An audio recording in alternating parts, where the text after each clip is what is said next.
The media really does want to incite and encourage these people. They're basically saying, if you murder people like Alex Jones or Paul Watson or Mike Cernovich or Donald Trump, we will make you famous and we will make you out to be a hero and a martyr.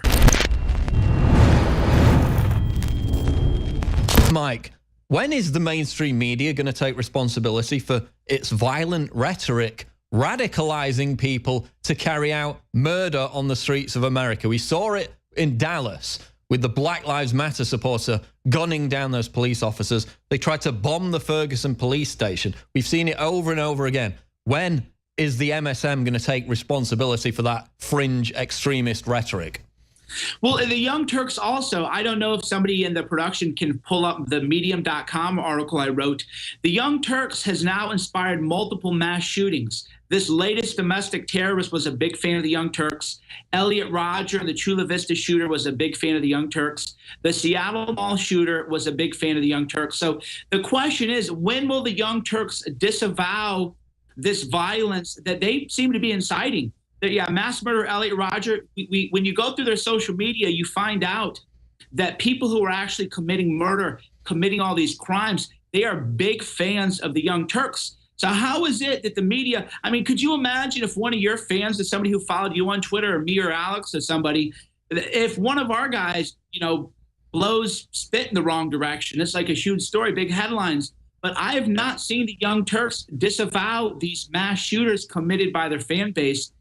I want to know why CNN isn't demanding, with the microphones in their faces, Hillary Clinton, disavow this. Bernie Sanders, do you disavow this? Obama, do you disavow this? Jay Tapper, do you disavow this? The truth is that all of us, everybody listening, everybody watching, the media wants us to be killed. This is not theatrics. This is not hyperbole. They want us murdered. That is why they refuse to cover the violence, the long-standing violence that has been happening at Trump rallies by the rioters, not by the Trump people.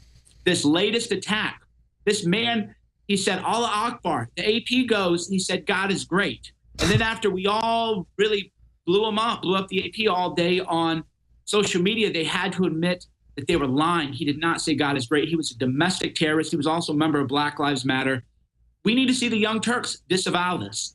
Well, I mean, look what happened with Pizzagate. Thankfully, no one died. You had one guy go in with a gun.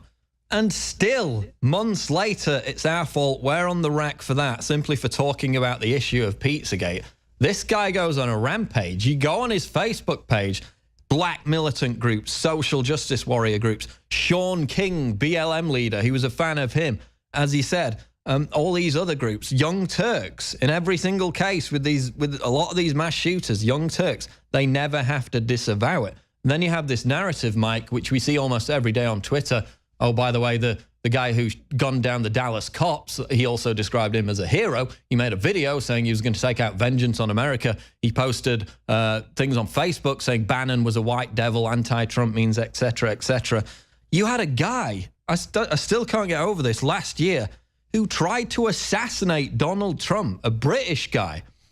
What happened to that story? They made puff pieces, documentaries saying he was just a misunderstood young kid. Can you imagine if somebody had tried to assassinate Hillary Clinton, a Trump supporter, at her rally? They would have absolutely been besides themselves.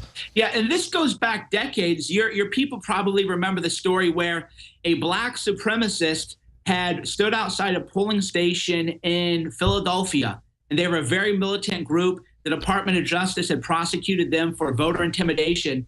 Barack Obama told them, dismiss the case after they had won the case. You guys can pull this up and fact check it in real time. So there was a Black Panthers member who was screaming that they wanted to kill white babies. They wanted to murder white people. The Department of Justice obtained a restraining order against him. They won the case. Once Obama got in office, he goes, no, you have to leave these people alone. He refused it. That should have been a big story. So this terrorism, the domestic terrorism from these racist groups, they're like the KKK now, the Black Lives Matter and the KKK, is really hard to see much of a difference between them given all the violence that is coming out of there.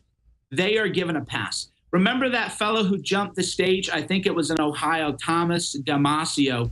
He had written on Twitter, I want to be a martyr. He had posted a gun icon in Trump and said, I want to be a martyr. I want to kill Trump. He went and jumped on the stage. Well, he went from assassination attempt on Trump to CNN. They lionized him. They interviewed him like he was some kind of a protester, even though his search of his social media, he had said, I quote, "I want to be a martyr."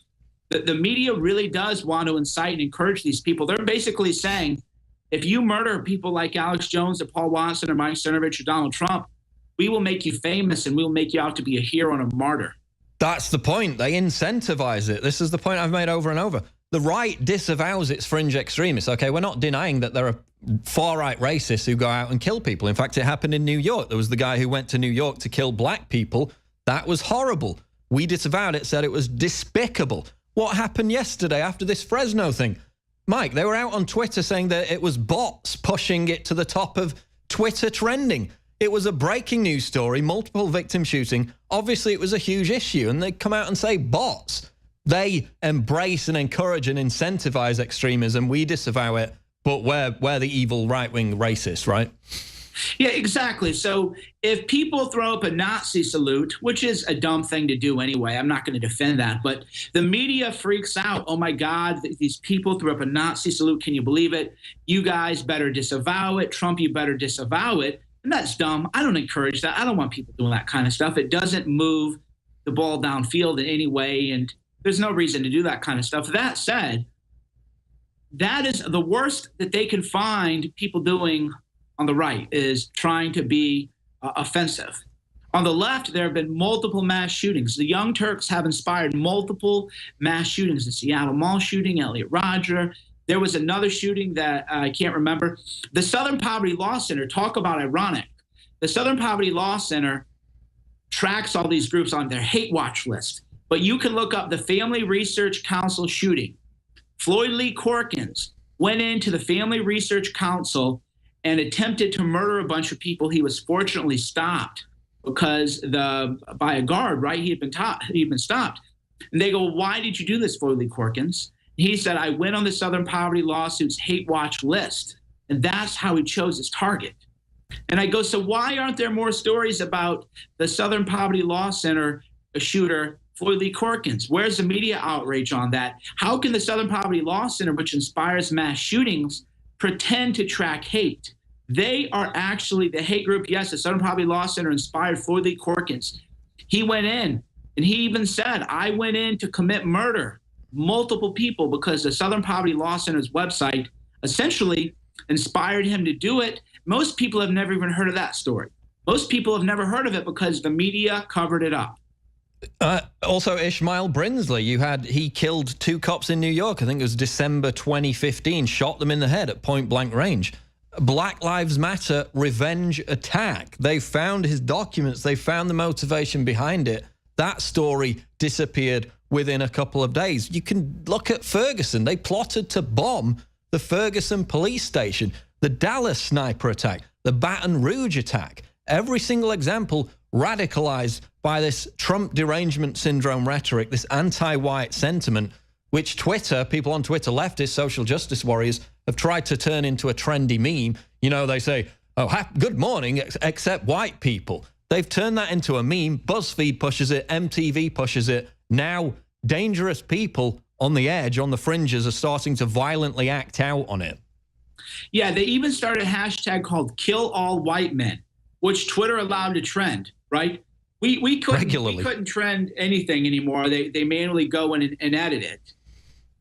But they let the "Kill All White Men" hashtag trend. And of course, nobody who wants to advocate for the genocide of white people, you don't get banned on Twitter for that. What the aging process is when the cell replicates, we lose a little bit of our telomeres. Telomeres are the little cups on the end of our chromosomes. And when it runs out, you start dying. Secure your DNA force today at InfoWarsLife.com.